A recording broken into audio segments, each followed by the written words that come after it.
Item ಯಾವುದೇ ಇರಲಿ try ಮಾಡಿ ಆಚಿ ಚಿಕನ್ ಮಸಾಲಾ. ಬೆಲೆ ಏರಿಕೆಯ ಬೆನ್ನಲ್ಲೇ ಜನಸಾಮಾನ್ಯರಿಗೆ ಈಗ ಮತ್ತೊಂದು ಶಾಕ್ ಎದುರಾಗಿದೆ.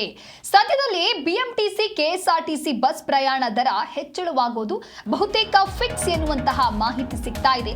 ಪ್ರಯಾಣ ದರ ಹೆಚ್ಚಳಕ್ಕೆ ಸಾರಿಗೆ ನಿಗಮದಿಂದ ಸರ್ಕಾರಕ್ಕೆ ಮನವಿಯನ್ನ ಮಾಡಲಾಗಿದೆ. ಇಂಧನ ಬೆಲೆ ಹಾಗೂ ಸಿಬ್ಬಂದಿ ವೇತನದ ಹೊರೆ ತಗ್ಗಿಸುವುದಕ್ಕೆ ಮನವಿ ಮಾಡಲಾಗಿದೆ. ಡೀಸೆಲ್ ಬೆಲೆ ಏರಿಕೆಯಿಂದ ಕಂಗಾಲಾಗಿ ದರ ಹೆಚ್ಚಳದ ಅಸ್ತ್ರವನ್ನು ರೂಪಿಸಿದ್ದಾರೆ. ಗ್ಯಾರಂಟಿ ಮೀಟಿಂಗ್ ಬೆನ್ನಲ್ಲೇ ಟಿಕೆಟ್ ದರ ಏರಿಕೆಯ ಚರ್ಚೆ ಇದೀಗ ಶುರುವಾಗ್ತಾ ಇದೆ.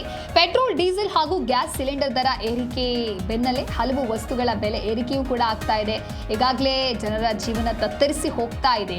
ಇದರಿಂದ ಜನಸಾಮಾನ್ಯರು ಕಂಗಾಲಾಗಿದ್ದಾರೆ. ಆದರೆ ಈ ಸಂದರ್ಭದಲ್ಲಿ ಕರ್ನಾಟಕದಲ್ಲಿ ಸಾರಿಗೆ ಬಸ್ ಟಿಕೆಟ್ ದರ ಏರಿಕೆಯ ಕುರಿತಂತೆ ಮತ್ತಷ್ಟು ಚರ್ಚೆಗಳು ನಡೀತಾ ಇರೋದ್ರಿಂದ ಮತ್ತು ಜನರಿಗೆ ಈಗ ಸಮಸ್ಯೆ ಆಗುತ್ತೆ. ಹೀಗಾಗಿ ಸಾರ್ವಜನಿಕರಿಗೆ ಮತ್ತೊಂದು ಬೆಲೆ ಏರಿಕೆಯ ಆತಂಕ ಇದು. ಬಸ್ ಪ್ರಯಾಣ ದರ ಹೆಚ್ಚಳ ಮಾಡುವಂತೆ ಸಾರಿಗೆ ನಿಗಮಗಳು ರಾಜ್ಯ ಸರ್ಕಾರಕ್ಕೆ ಮನವಿಯನ್ನ ಮಾಡಿದೆ.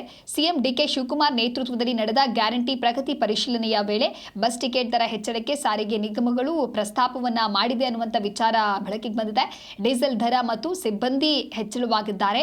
ಜೊತೆಗೆ ಸಿಬ್ಬಂದಿ ವೇತನದ ಬಾಕಿನೇ 1271 ಕೋಟಿ ರೂಪಾಯಿ ಇದೆ. ಆ ಪೈಕಿ 450 ಕೋಟಿ ರೂಪಾಯಿ ಬಿಡುಗಡೆಯಾಗಿದೆ.